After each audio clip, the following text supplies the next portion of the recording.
Hello, and welcome to another episode of Such a Nightmare, Conversations about Horror. As usual, I am Katherine Troyer, and I'm being joined by Anthony Tresca.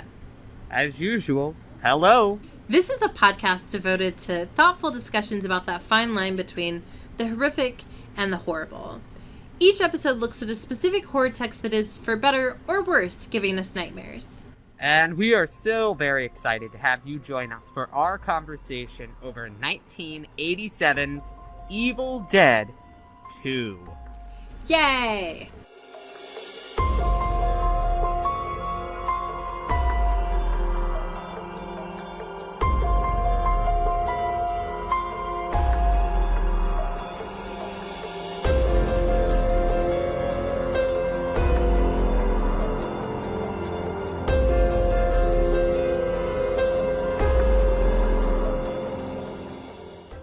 This is a fun one. I'm just going to come out and say it. I really like this movie. And I think you are in safe company, because I, too, really like this movie. You and I were talking a little bit before about where it fell in terms of the franchise. And we're going to reserve it right now to, just the two that we've talked about on the podcast. But I may not like it quite as much as the original Evil Dead, but I know that you actually like it more. Yeah, that's correct. I think that this is my favorite Evil Dead film. So I think it's wonderful. I think that it is funnier than the first one. I think that it makes better use of spectacle, which is something that I had originally praised the first Evil Dead for doing a marvelous job at. I think that Bruce Campbell delivers a better, funny performance. I'm not going to say, I don't know if I would say it's his best overall performance. That may still be in Evil Dead. We can talk about that. But I think he is funnier, and he gets to show more of his comedic chops here, and Bruce Campbell is very, very funny. And I initially did not like the addition of the subplot with the explorers and the hillbillies coming into the cabin, but after seeing it a couple times, I have decided I do quite like the addition of those extra characters in this film. What is it about that addition that you really find yourself enjoying? I think that I am just particularly struck by the addition of there are a lot of caricatures. They're not real people. I don't think anyone in Evil Dead 2 is a real person, which we will talk about at more length. But I just really enjoy seeing these kind of outlandish characters that are more common in straightforward comedies. They're clearly inspired from characters in the theatrical tradition of commedia dell'arte, interacting in this horror spectacle, and just seeing them be forced to interact with not only each other in this haunted house environment, but also Bruce Campbell's crazy energy, because Bruce Campbell is hamming it up, and seeing these characters be forced to interact with Bruce Campbell's antics is just quite fun. So to back up to some of the things you're saying, the first is that I do definitely think that this is the version of Ash that built the legacy of this character. He exists fine, and I think I would agree with you that I think that Bruce Campbell his performance is perhaps a little bit stronger in the first Evil Dead, because he's not trying to ham it up, but it is this incarnation of Ash that I think upon which a franchise was built, right? Yeah. And as we get to Ash versus Evil Dead and things like that, I think that can only exist because of this version. So I would agree with you. I think that's one of the real strengths of this film. I think that what an incredible opportunity, but also I think he met the opportunity for Bruce Campbell to be able to okay, remember that character? Let's completely do it again. Let's, and so I think he stepped up to the challenge, and I think he, swung and hit a home run. I think it's a different type of performance. It's the difference between, in the first film, I think Bruce Campbell was acting But in Evil Dead 2, I think Bruce Campbell is performing, and I think Bruce Campbell is a far better performer than he is an actor. And that's not to say anything against his acting chops, because I thought he did a very nice job acting in the first film, and he still found ways to be very human and create this complex character of Ash. But I enjoy watching Bruce Campbell perform. He is so silly. He knows what the audience wants to see. He's got an insane face. His eyes and his mouth, just the whole, what he can do with his face is insane. The landscape of his face is unique, and then coupled with that, he knows how to work it. Yeah. Yeah. And in a way that I think, honestly, no kidding, actors of the craft should study. Because he knows he does a good job of knowing when to do micro expressions versus, the bigger ones. Yeah, I would definitely say I appreciate that. It's on like the same level of like Robin Williams. To yes. Me. Like some of Robin Williams' best work. Yes. I think Bruce Campbell rivals Robin Williams in this movie. And you know how much I love Robin Williams. Yeah, that's a bold claim. Yeah. And I think it's one that is definitely not without merit. I will say that where I do actually have one of the places that I have a problem with this film is not the other people at the camp or coming to the cabin, because I actually find it really hysterical, this idea that that Ash discovered in the middle of nowhere this cabin that didn't belong to him or anyone he knew, and was like, this is the place. Like, I think that's a fantastically amusing premise, but I do have a problem particularly with the hillbilly component. And I think it helps to have you say that you see it within the light of the larger comedic tradition of these very slapstick, very stock characters. That helps. But for me, I can't help but feel that, especially today, I don't want to see that as much, right? And it could be that I'm a product, or that we're in a world that is post like Tucker and Dale versus Evil, right? So we have seen what can happen when you take that stereotype and deconstruct it. I don't know if it's that, and so it's, but I do have a problem. I did feel that it was unnecessary to go quite that far, quite that hard, because it's a little bit of it's not a little, it's a problematic depiction of a specific socioeconomic class, and that even goes to like he ruins their knowledge, right? Like, so I don't know, that part I actually feel is perhaps, for me, one of the film's weaker components. And if that was removed, or if it was tweaked in some capacity, I think that I would have had very few complaints about the film. Yeah, I think that those are very, very valid criticisms, particularly like the tendency of media to depict that socioeconomic class in that manner. It's a consistent trope, but I think it's a trope, unfortunately, for a reason, and it has, as I said, a long history of being satirized and being played with. And I think that this film does find an interesting way to play with it. I don't think that if this film was remade today, that they would make the same choices with those characters. But I think it is an interesting reflection of 1987 and their views on people from that particular socioeconomic class, particularly a highly characterized and stereotypical heightened version of what people from that socioeconomic class look like.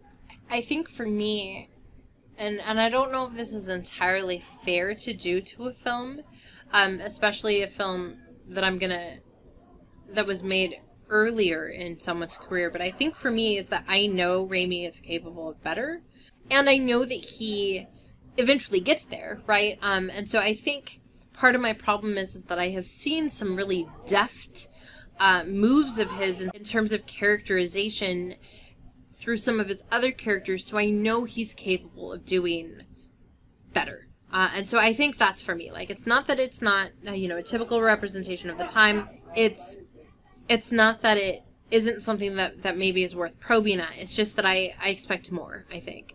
And so that leads to my second concern, or criticism with this film, And that is that as much as I appreciate this campier version of Ash, and we'll go into camp more in just a little bit, but as much as I appreciate it, I feel like there are some nuances of the character that were present in the first film that are lost as a consequence of where the second film goes. So one of the things that we talked about in our episode on Evil Dead was the fact that, Ash is sort of the final girl figure, and he's kind of complicating our sense of masculinity and what it is, because he's often being rewarded for his quote, more feminine attributes. And, he survives in a way that the others don't. I didn't feel that way with this version of Ash. And so we can start back to the relationship with Linda, right? In the first film, he's kind of like tentative and shy, like, if you want to, but we don't have to. Whereas in this one, and again, he's cheesing it up, and she doesn't ever feel like threatened or anything, but he is like, you ready to get it on? I mean, like, it's much more, he's pursuing the much more typical role. Now, there are some exceptions. He, is playing the piano, although she is, quote, dancing sexily. But there are exceptions. There are ways in which I think they found ways to connect to his less traditionally masculine side. But I would argue that his interactions with female characters in this film is not as nuanced as his interactions with female characters in the first film, including his relationship with the daughter of the explorer. Or of the scientist. There's that scene at the end where she's like tries to shoot him, and then he's like, no, it's me, and then like she stops, and then she tries again, and he like shakes her forcefully.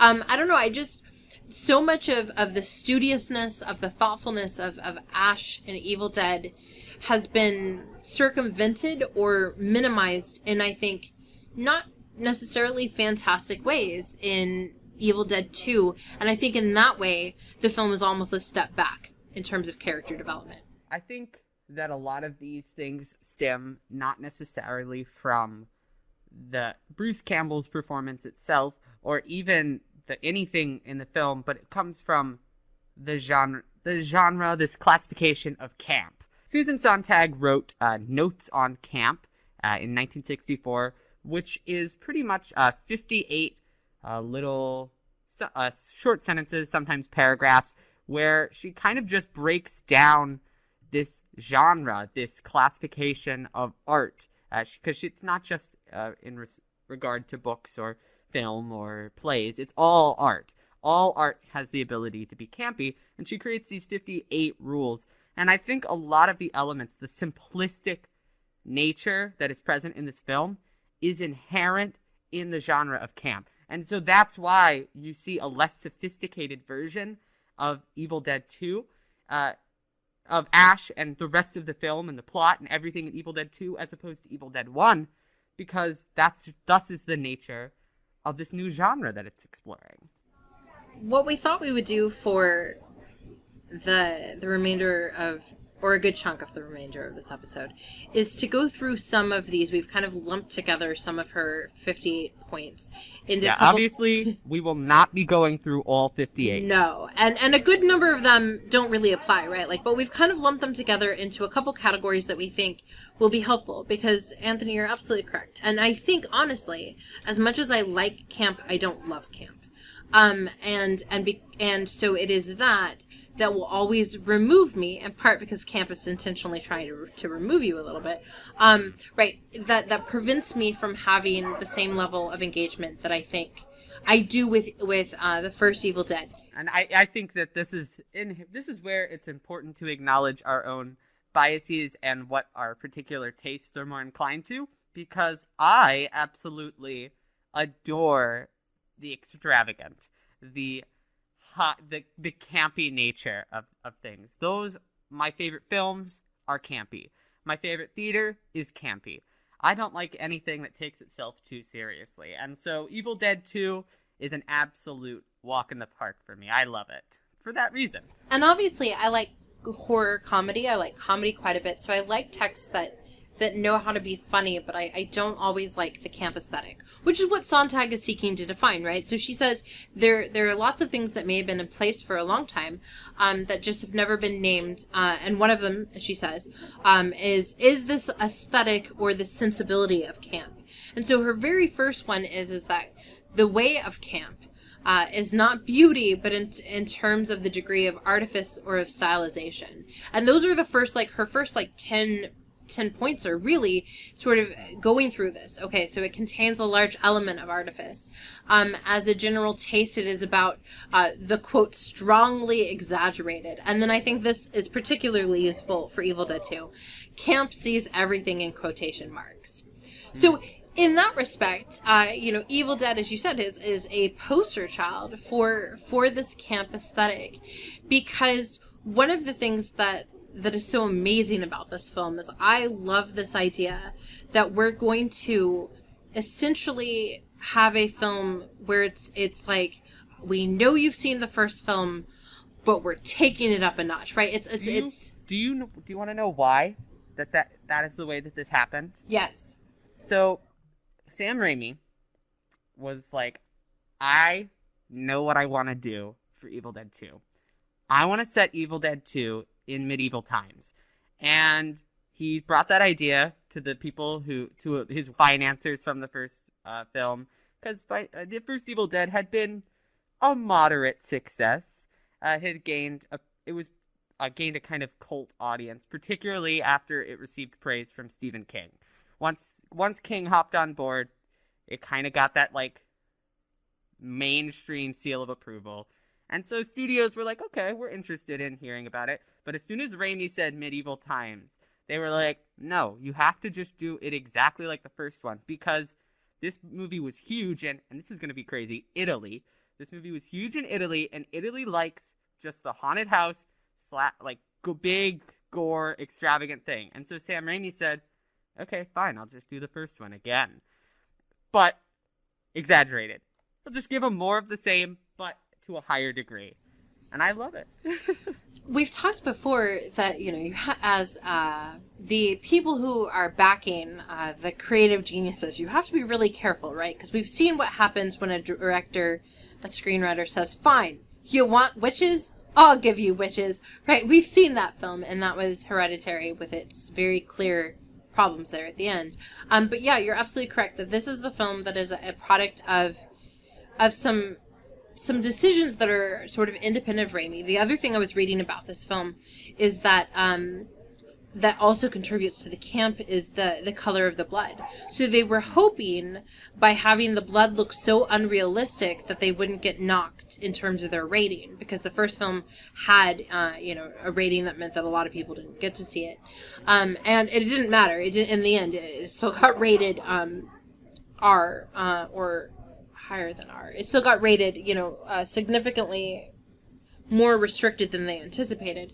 But we have another thing, right? Like that the color of the blood, which was again a very practical decision, ends up bleeding into bleeding. I know. I was hoping that it would just like slip under the radar into the sense of artifice. So from that point of view, I think if we're seeing this film solely through the lens of camp, I think it forgives a lot of its issues, right? Like with Ash and his lack of the sophistication of that character, like with the hillbilly character, the fact you can just refer to each character by their archetype. Also, I think by one of my favorite things is that this film makes no sense, simultaneously makes no sense if you've seen Evil Dead and if you haven't seen Evil Dead, right? If you've seen Evil Dead, you're like, I don't understand why they're still alive. I don't understand why it's a different Linda, but not a different Ash. But if you haven't seen the film, you're like, what is happening? We're like 10 minutes in and there's already like this evil presence. It is one of the fastest first acts of all time. It's like not even 5 minutes long. No, it's shocking, actually. And it only works if you've seen Evil Dead, but simultaneously, right? And so again, if we go back to this idea of camp and the sense of it being strongly exaggerated, it is a perfect text because it's in this really weird liminal space in terms of, you know, adaptation. Is it a remake or is it a sequel? No and yes, right? And it's no and yes, because it's not about it. Most we get into, there's a lot of debate in film about like what's more important, content or the actual stylization, how it's shot, like form, content versus form. And this film prioritizes form, specifically a heightened, stylized, exaggerated form over any content. It's not about content in the slightest. You will watch this movie and you will get no morals out of it. There is nothing to be gained from the plot. And so I absolutely can see why, if looking at this film from like a critical standpoint, if you want to do like a deep dive on gender in Evil Dead 2, it is not going to work. It is going to be probably incredibly problematic and simplistic, because the nature of camp is artifice, quotation marks. Everything is gender. Ash is gendered. Linda is gendered. But only in that quotation mark sense of the yes. word. So if you're looking at this film to be a progression, right, or a development, that's not what you're going to get. And I think this leads us to the second sort of, one of the second big sort of lumpings, if you will, of items in Sontag's description. And that is, she spends a lot of time talking about whether or not camp can be naive or deliberate. And she argues that ultimately she feels like things that know itself to be camp or campy are usually less satisfying and can actually like prevent it from being campy. And I think this is one place where Evil Dead 2 might prove the exception, because it definitely knows that it's campy. And I think it succeeds in a lot of those ways, but there are some important reasons for that, I think. Yeah, so I think that's so interesting, because I don't know if I necessarily agree with that assessment, because I don't know, I think naive versus deliberate camp is a lot more complex than that.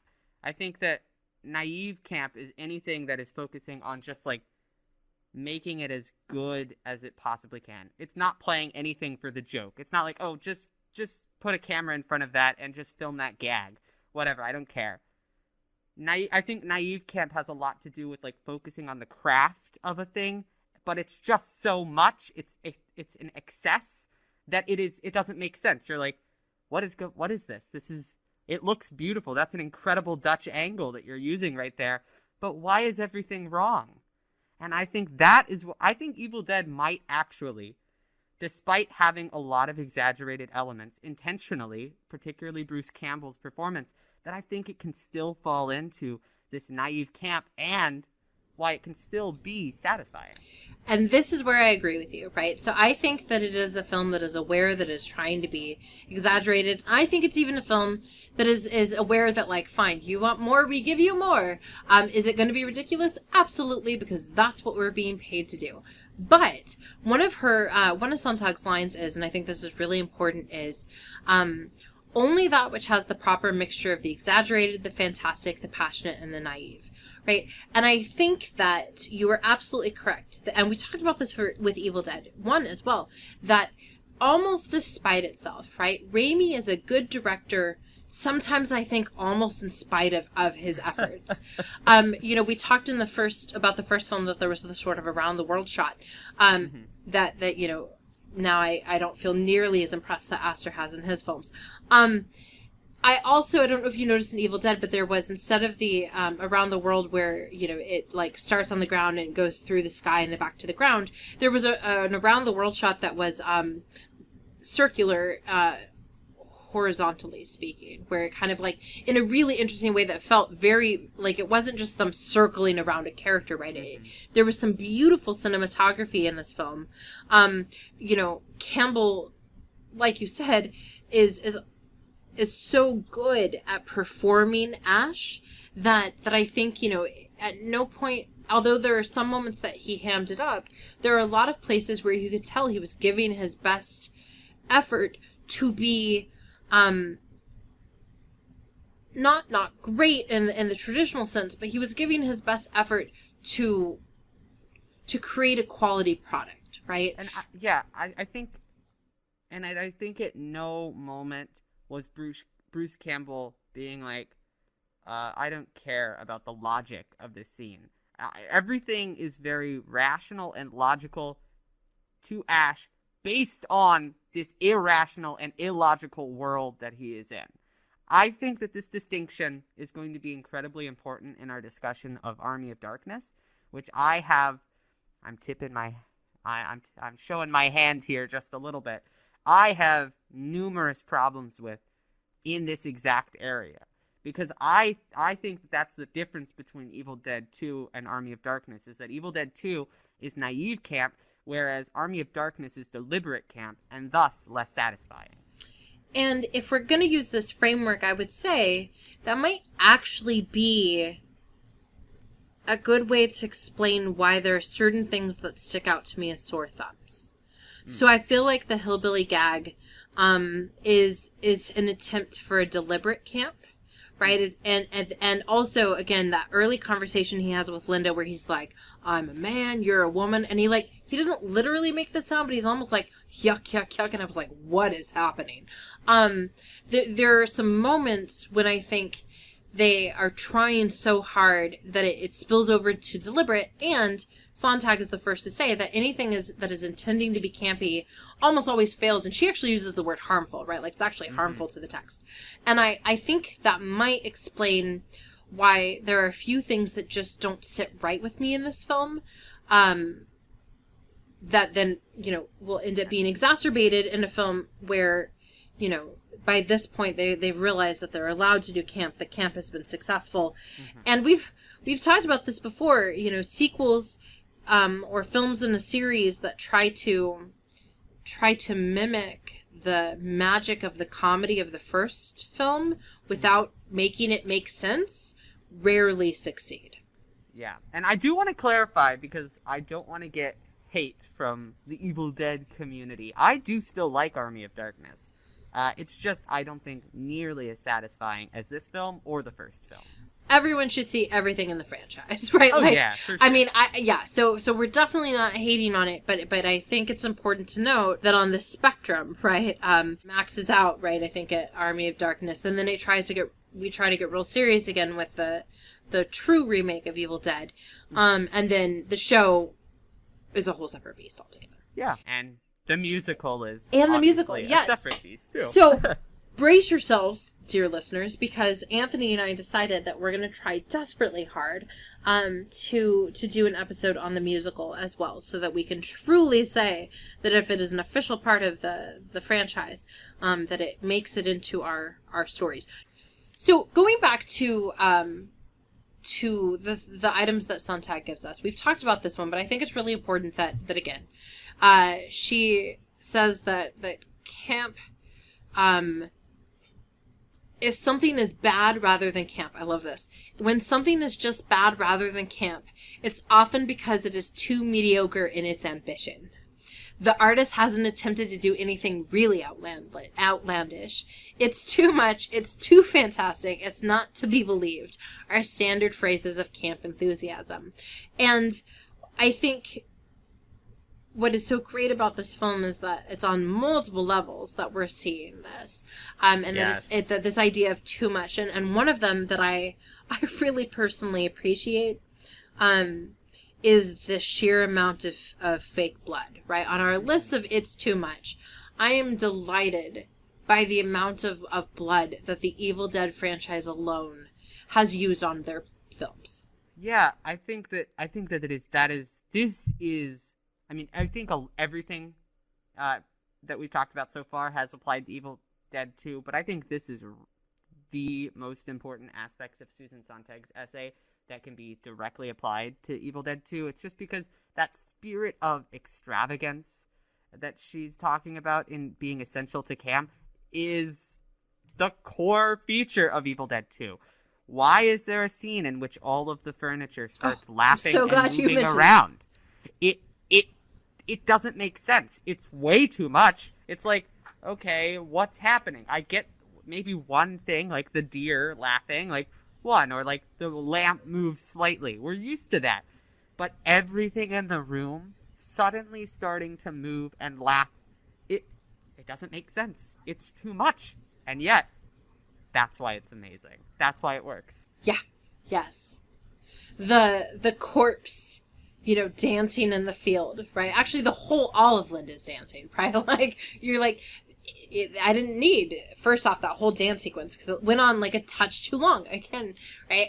But then you're like, okay, wait a minute, I'm going to actually see a dancing corpse? I mean, like, there are things that just are so ridiculous and are so over the top.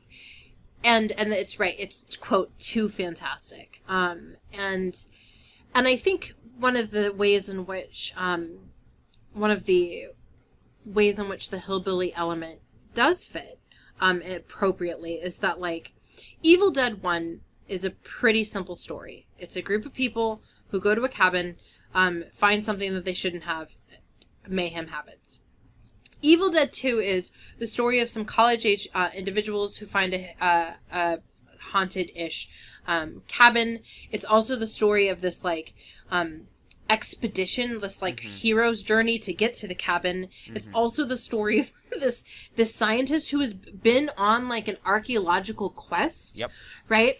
It's also the story, I mean, there's just so many stories that are, like, thrown on top of each other that you expect it to break under the sheer weight of just, but wait, let's just add one more. And it just keeps adding on top of each other in a way that, again, is perfectly appropriate for camp. Yeah, you can't say that Sam Raimi didn't try. You can't say that Sam Raimi wasn't ambitious.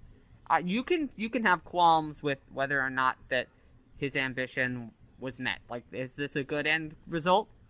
Maybe, maybe not. Not everyone's going to agree. However, what you can't deny is that he didn't try. He did try so much, and he put it all out there, and I do mean all. And thus, yes, that's camp, baby. That's camp. It is. And Sontag talks a lot about the fact that, camp is about style over content, aesthetics over morality, of irony over tragedy. One of the sentences that I think if you could use as, it wouldn't make for a very funny tagline, but you could use as a tagline for this film is, she says, the whole point of camp is to dethrone the serious. Camp is playful, anti-serious. And here's where I really like. More precisely, camp involves a new, more complex relation to the serious. One can be serious about the frivolous about the serious. And this, this is a film about murdering one's significant other, yep, self-mutilation, yep, the destruction of a nuclear family, gone, destroying, using science to take someone else's culture, right? Yep. The deconstruction of reason and science, it's all of these things, and it shouldn't be, and demon possession, right? Sorry, can't. And then it ends in medieval time. And then it ends in medieval times. It could not be more frivolous about these super, very serious things. But I think that first part, one can be serious about the frivolous, I think where we see that in the film is again, through the production, right? They're taking this frivolousness very seriously. And so we get to see a quality film that also happens to be defined by frivolity. Yeah. It's that, which I think is something that I particularly enjoy, is that there's absolutely no attempt at moralization of anything. This film has no commentary and does not concern itself at all about whether any character's actions are good or bad, whether anything that happens in this film is a good or a bad thing. It totally removes that. Whereas so many films are just driven by this, like, oh, I've got to do the right thing, even though it's hard, or I don't have to do the right thing. I can do whatever I want. This film is just like, well, there's no good or bad. This is not a world defined by good or bad. Those are entirely superficial concepts. And so once you remove those, it's super interesting to see what happens. And one of the things that I think happens, and this sounds like a strange thing to say about a film that is as again, as much about like demonic possession as this film is, but it's a very pure film. And I mean that in that within the horror genre, we've talked a lot about films that sort of leave a bad aftertaste in your mouth, not because necessarily they were poorly made, but because they're just so judgmental, and possibly rightly so, right, in their portrayal of humans, but in their portrayal of culture, or there's just something about them that just doesn't feel good, right? Yeah. Like, so I personally, and apologies if you love this film, because you absolutely can and should, but I personally am not a big fan of Silent Hill, the first film, because for me, it just feels like it's trying to make you feel gross. Uh-huh. And that's fine. And that's an aesthetic, and that's one that lots of people like. And it's different from the video game plane. But I feel like Evil Dead 2, and this goes back to another element of Sontag, she says, camp taste is above all a mode of enjoyment, of appreciation, not judgment. Camp is generous. It wants to enjoy. Yeah. And it has the sort of like, if any cynicism, it's going to be a sweet cynicism. And I feel like that's in play in this. This ties back into something that we talk a lot about on this podcast. The difference between affirmative and disaffirmative horror. Affirmative horror is one that ultimately, at the end of the day, says that the problem is things that are coming against the status quo. So once we get those things away, we can return to the status quo. Whereas disaffirmative horror is all about, oh, the problem really is us. We're the monster under the sheet. Evil Dead 2 is neither affirmative or disaffirmative. I'm so happy you said that, because as you brought this up, I was like, okay, here's what I'm hoping he'll say, because here's what I think. And then I was like, ooh, but if he says the opposite, we're going to have to throw down. So I 100% agree. What is your reason for making that claim?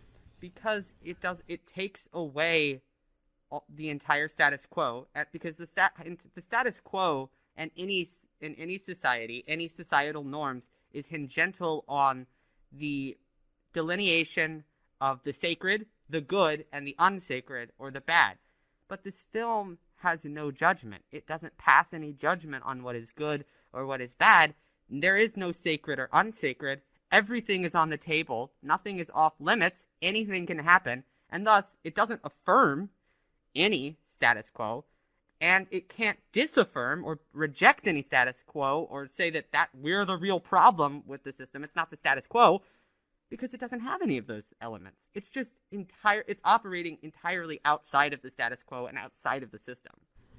And I would 100% agree with that and go a little further and say that the film presents us with both perspectives, right? We have examples in the film where we can say, literally, that it's affirmative, right? It is an potentially outside this world threat coming in. But at other times it is literally our own hand against us, right? Like, it couldn't be more disaffirmative in some respects. Mm-hmm. And I think that the film, it's not just that it's outside of that it's outside of this box. I would say it also just doesn't care. Like, it's like, okay, yes, there's problems with the status quo. Yes, there's problems, that extend beyond the status quo. Who cares? Mm-hmm. Right? Like, that's not as interesting as what we're doing. And I think, you and I have talked before about whether or not horror comedy, by being comedic, can ever truly be disaffirmative at the end of the day, right? Because of the nature of comedy being a largely culturally affirmative genre. And so I'm so glad you brought this up, because I think this might be the first film that I can think of now that is definitely a comedy, horror comedy, that I say cannot be affirmative. Because like you said, it just refuses to accept that binary as a binary worth exploring. Yeah, and I don't even know if it feels concerned. It's not even... you're right, because it's like, maybe those binaries exist. Maybe that's true. Who cares, though? That's not why. Yeah. Why should we be limited to those binaries, even if they are there and they do exist? Doesn't matter. There are more interesting, frivolous, extravagant things that we can discuss, and that's what Evil Dead 2 does. This idea of just sort of being disinterested in the binaries comes up actually in an article that's looking at Evil Dead 2 and I worked with a zombie in some other films, and it's by a woman named Marcia England, and it's called Breached Bodies and Home Invasions. And what she says as she's talking about this is, quote, when the home becomes fluid and spatial boundaries break down, the implications are the exposure of the myth that there is a distinction between family members and alien others, between private home and public space, between personal microcosm and socio-political macrocosm, right? And so I think this is really interesting because even though it's a cabin and not a perhaps more traditional understood home like in the suburbs, it's still a home and it's still being invaded and still being breached. And so here's another way, right? Like, so it's not just through its aesthetic of camp, it's through other elements of design. And I would say that the presentation of the uncanny that runs heavily throughout this film. So one of the reasons I don't know that if I could ever make this a regular watch in the Troyer household is that I am just so profoundly disturbed by the creature makeups, and the special effects and the claymation, all of that really, and it's intentional, right? Like, but it really makes me feel uncomfortable, and it wigs me out. And I agree, and it's not. I think it's that, and another element that we're not going to have time to fully explore, but is worth mentioning anyway, is that the grotesque element that is certainly at play here. And that's yet another refusal to acknowledge binary, because the grotesque relies entirely on this weird mix between the tragic and the comedic, which is entirely what camp is also operating in, and is what Evil Dead 2 is all about. And then we get our final moment, right, in a decision. So again, this was largely because Raimi was determined to bring us to medieval times. Yep. But the ending of the film, we have broken our spatial constraints, we've broken our social constraints, we've broken our generic, as in genre-based constraints. And then at the end he says, so we need to make sure to break our temporal constraints. Yep. And we have a scene that is not, I'm sure, unintentionally evocative of the tornado scene in Wizard of Oz, which also doesn't, is just as outlandish. And Wizard of Oz is often kind of claimed by a lot of the people who claim camp, or who say that camp is a certain group of people's prerogative, right? So there, I don't think it's an unintentional connection. No, I don't think so either. And so this is where we end up, and so we end up with a film that is to end with the last of Sontag's items. The ultimate camp statement, it's good because it's awful. And that, in a nutshell, is all you need to know about Evil Dead 2. And you can finish that sentence, it's good because it's awful, with it's awful, lot of stuff there. It's awfully good. Awfully bad even, awfully extravagant, awfully whatever. It is just awfully. Yes. Evil Dead, that's maybe that wouldn't be a great tagline, but just like awful, awfully. Yes. Fill it. Yeah, and then dot, insert dot, dot. Right, yes, insert word here, right? Like that's what this film is, and that's just fantastic. Yeah, I don't think that either of us will be writing any catchphrases for films after the stuff we've suggested here today. No, other than our Sheepers Creepers tagline. Oh wow, that's from many episodes ago.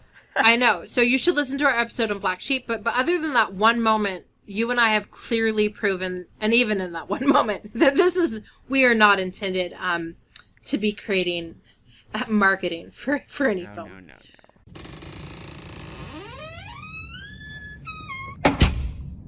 Thank you so much for listening to our episode of Evil Dead 2. As we have promised you, we will be weaving in the Evil Dead franchise throughout the next several of our episodes. But because it is Christmas time, it is time to begin moving to all of the horror films that also really understand that Christmas time is a dark time. So our next episode is going to be on 1973's Black Christmas. And this will be the first of 3 episodes that we have around Black Christmas. We're going to hit the original from 1973, then we'll move on to the 2006 remake, and then finally, on Christmas Day, we'll be dropping a spooktacular special episode over the 2019 version of Black Christmas. So, awful lot of dark Christmas goodness coming your way.